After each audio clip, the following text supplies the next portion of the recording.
अस्सलाम वालेकुम। कैसे हैं आप सब लोग? उम्मीद है सब अच्छे होंगे। और मैंने जैसे फर्स्ट लेक्चर में आपको जो जो इसके कैनवा के ऑप्शंस बताए थे, तो यकीनन आपने उसको प्रैक्टिस ज़रूर किया होगा, देखा ज़रूर होगा। मेरे पास एक दो स्टूडेंट्स के मैसेजेस आए जिसमें मुझे पता चला है कि आप अच्छे से वॉच करते हैं, आप देख देख कर इसकी प्रैक्टिस भी करते हैं। प्रैक्टिस तो बहरहाल आज के लेक्चर से स्टार्ट हो जाएगी आपकी।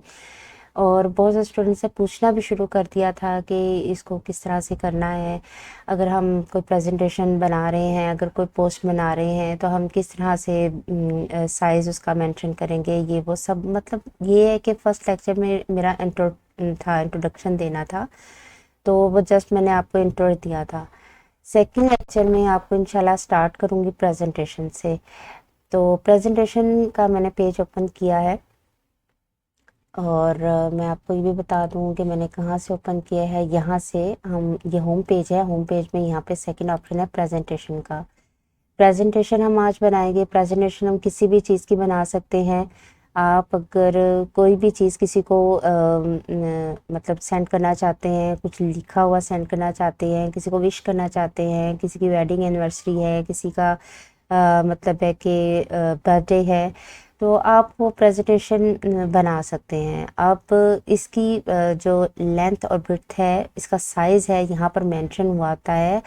हर एक चीज़ का साइज़ यहाँ पर ऑटोमेटिकली आ जाता है। अगर आप रील बना रहे हो, स्टोरी बना रहे हैं, या फिर ए फॉर डॉक्यूमेंट्स बना रहे हैं, लोगो बना रहे हैं, तो आपको साइज़ जो है बार बार सेट नहीं करना पड़ता। साइज़ इसके अंदर ऑटोमेटिकली सेट हो जाता है। बट सम टाइम ऐसा होता है कि आपको प्रमोशन के लिए कोई बंदा कुछ भी कार्ड्स वगैरह देता है कि आप इस तरह से इतने बाय इतने का आप कार्ड बना लें, तो आपको फिर यहाँ पे रीसाइज करना पड़ता है। यहाँ कस्टम साइज़ में आपको ये साइज़ होते हैं, इसमें आप रीसाइज कर सकते हो।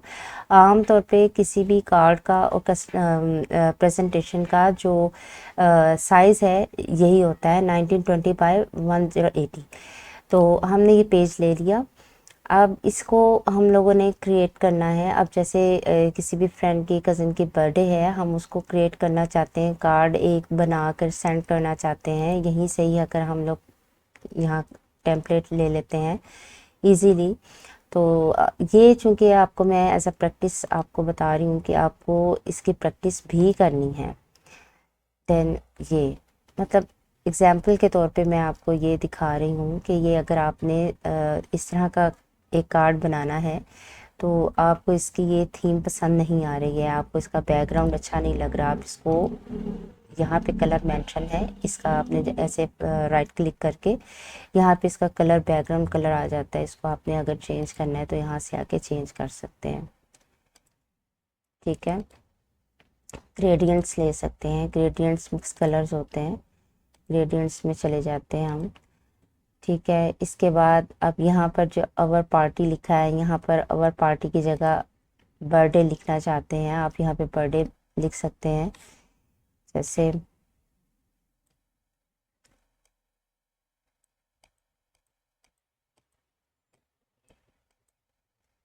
हम यहाँ बर्थडे लिख देते हैं,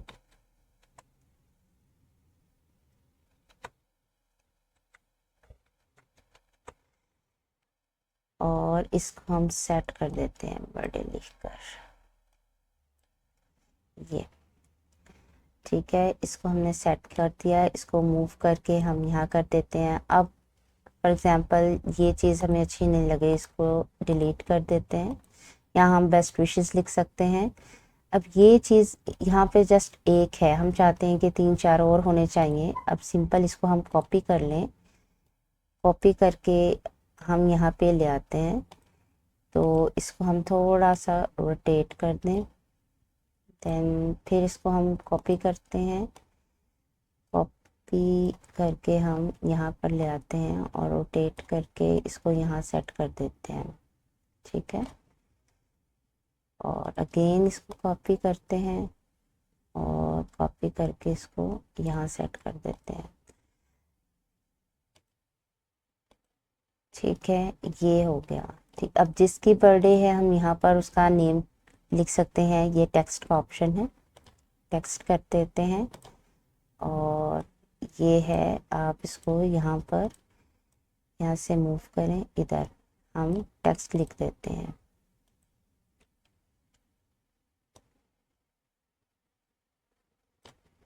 ठीक है, टेक्स्ट में हम लिख देते हैं बेस्ट ऑफ लक।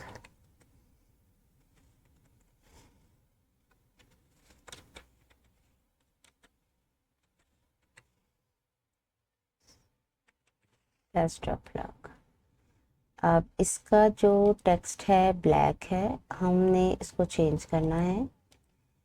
इस टेक्स्ट के कलर को भी हम चेंज कर सकते हैं। इसको हमने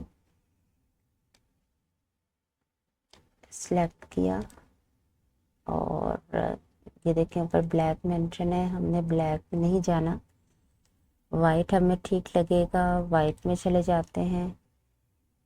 ठीक है, ये देखें वाइट ठीक है, नहीं वाइट,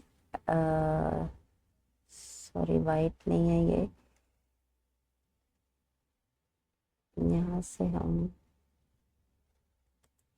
ब्लू ले लें।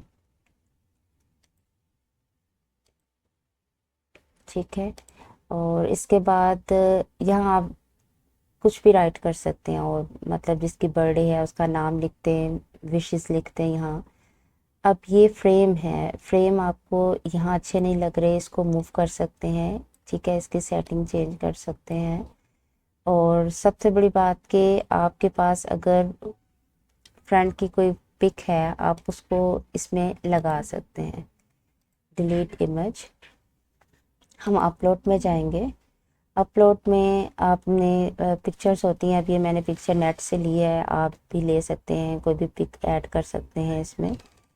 ठीक है, आप ये लें। ठीक है, मैंने ये नेट से गूगल से ली हुई है पिक्चर्स, आप की अपनी फ्रेंड की है तो आप वो ले सकते हैं। अब ये है, आपने इसको चेंज करना है, इसको डिलीट कर दें और अपलोड पे जाएं और अपलोड फाइल पे जाएं। ठीक है, यहाँ पर आपने उसकी पिक्चर सेव होगी तो आप यहाँ पे ले सकते हैं। अब एक पिक्चर ये थी मेरे पास फ़ोटो, ये भी मैंने नेट से ली थी, यहाँ पे देखें अपलोड हो जाएगी और आपकी इस गैलरी में आ जाएगी। ठीक है, और आपने यहाँ से ले लेंगे, ये आ गई, ये देखें इजीली आपके पास ये पिक आ गई है। ठीक है, पिक लेने का एक तरीका होता है कि आपके पास अगर सेव है कंप्यूटर में तो आप यहाँ अपलोड फाइल में आएंगे, अपलोड फाइल में आकर यहाँ पे अपलोड फाइल पे क्लिक करेंगे और ये आपकी जो गैलरी है उसमें ओपन हो जाएगा। यहाँ से आपने पिक लेनी है, पिक लेकर उसको ओपन करना है, ओपन करके आपने अपनी यहाँ फोल्डर में ले आना है। ठीक है, जैसे ही फोल्डर में आएगी आपने यहाँ पे क्लिक करके उसको इधर ले आएंगे, प्रेजेंटेशन पे अपने कार्ड पर ले आएंगे। ये था आपका आज का लेक्चर, उम्मीद है आप लोगों को पसंद आया होगा और इंशाल्लाह ताला आपने इसकी प्रैक्टिस ज़रूर करनी है और मुझे आपने मैसेज में ज़रूर बताना है कि आपने क्या प्रैक्टिस की है, क्या सीखा है। बहुत ज़्यादा इसके फीचर्स हैं जो आपको सिखाने वाले हैं। अगर मैं डिटेल में फ़ीचर सिखाना शुरू कर दिया तो आपके लिए बहुत मुश्किल हो जाएगा, क्योंकि एक एक फ़ीचर को याद करना बहुत मुश्किल हो जाता है। लेकिन ये फ़ीचर्स उस टाइम ऑप्शंस याद होते हैं जब आप प्रैक्टिकली कुछ कर रहे होते हैं। ठीक है, प्रैक्टिकली काम कर रहे होते हो, वर्क कर रहे होते हो, तो आप ऑटोमेटिकली उस चीज़ को याद करना शुरू कर देते हो और ऑप्शंस भी आपके माइंड में आना शुरू हो जाते हैं। ठीक है, अब हम इसको कर देंगे सेव। सेव शेयर में जाएंगे और डाउनलोड करेंगे और पीएनजी भी होता है यहाँ पर। ठीक है, सिलेक्शन में आपके पिक में पीडीएफ में भी हो जाता है, MP4 वीडियो होती है, जेपीजी होता है। ठीक है, तो हम इसको सेव कर देंगे, सेव का ऑप्शन है यहाँ पर, डाउनलोड, और साइज़ यहाँ पर भी आप आकर बड़ा छोटा कर सकते हैं। ठीक है, लेकिन हमने जो प्रेजेंटेशन का जो अपना साइज़ रखा है, हमने जो इसका ऑप्शन साइज़ का मेन यही होता है। ठीक है, तो हम उसी पे ही जाएंगे, उसी पे ही रहेंगे और उसको डाउनलोड कर लेंगे। डाउनलोड होने के बाद ये आपकी गैलरी में चला जाएगा। ये देखें, ये है बर्थडे पर मेंशन है। अब हम लिख देंगे कार्ड 1। ठीक है, कार्ड 1 के नाम से इसको सेव कर लेंगे। अब ये गैलरी में आपके चला गया है, ये सेव हो गया है। उम्मीद है आपको लेक्चर पसंद आया होगा। इंशाल्लाह आपको नेक्स्ट लेक्चर में मज़ीद आपको इसके फीचर्स भी बताऊंगी, ऑप्शंस भी बताऊंगी। इसमें जो आपको ये बताए गए हैं, आप मज़ीद इसके अंदर से टेम्पलेट्स ले सकते हैं। ठीक है, ये मैंने आपको बर्थडे कार्ड का बताया है। अगर आप बर्थडे कार्ड के अलावा वेडिंग का करना चाहते हैं या आप किसी और चीज़ की इनविटेशन कार्ड बनाना चाहते हैं तो आप वो भी बना सकते हैं। ठीक है, इसके अंदर आप लिख सकते हैं, टेम्पलेट जहाँ पे लेते हैं यहाँ पर आप लिखें, और यहाँ तो आपको हर तरह के मतलब कार्ड्स मिल जाते हैं। ये एग्जाम्पल्स होती हैं, यहाँ पर ये सारे टेम्पलेट्स एग्जाम्पल्स होते हैं। यहाँ से आप उठाएं, अपने पेज पे लाएं और उस पर अच्छी सी प्रैक्टिस करें। तो अब मुझे इजाज़त दीजिए। अल्लाह हाफिज़।